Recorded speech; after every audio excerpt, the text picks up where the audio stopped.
সুপ্রভাত বন্ধুরা, আরও একটা মিনি ব্লগ নিয়ে চলে এসেছি। আজকে দিনটা 15 জুলাই, বারটা বুধবার। ছেলে যাচ্ছে স্কুলে। আজকে ওদের স্কুলে রথযাত্রা সেলিব্রেট করা হবে। আজকে আমাদের বাড়িতে বৌমা এসেছে, আমাদের বেড়ালটার বউইনি। তাকেও একটু খেতে দিয়ে চলে এলাম রান্নাঘরে। সকালে আমি খাচ্ছি জিরে ভেজানো জল, আর বাকিরা খাবে মেথি ভেজানো জল। সুগারের জন্য মেথির জল খুব উপকারী। এক গাদা জামা কাপড় ওয়াশিং মেশিনে দিয়েছিলাম, সেগুলো নিয়ে ছাদে মেলতে আসাই বেশ কষ্টকর। ছাদ পুরো ভর্তি জামা কাপড় হয়ে গেছে। এবার রেডি করতে হবে রথটাকে। কাল সন্ধেবেলা কয়েকটা জায়গায় ইয়েলো পেপার লাগিয়ে দেখছিলাম কেমন লাগে। দেখলাম ভালোই লাগছে, তাই বাকি জায়গাগুলো কভার করে নিচ্ছিলাম। আগের দিন ছেলেকে নিয়েই বসেছিলাম রথটা রেডি করতে, কিন্তু কিছুক্ষণের মধ্যেই এত প্রতিভা দেখাতে শুরু করলো যে আমি ভাবলাম জগন্নাথ বলবে আমি হেঁটেই চলে যাচ্ছি, রথে আর উঠতে হবে না। বেশ সময় সাপেক্ষ কাজ। তারপর মা ডাকলো ব্রেকফাস্টের জন্য। উপমা বা ঝাল সুজি, এটাই আজকের টিফিন।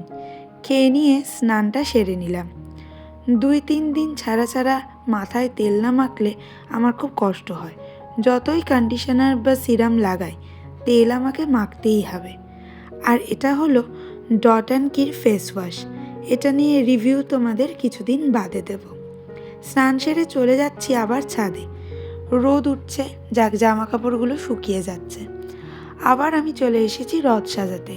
আঠাগুলো শুকিয়েও গেছে। পুরো ইয়েলো রথ। ছেলের অনেকগুলো কালারও নিয়ে এসেছি, দেখি এগুলো দিয়ে কিছু ডিজাইন করব।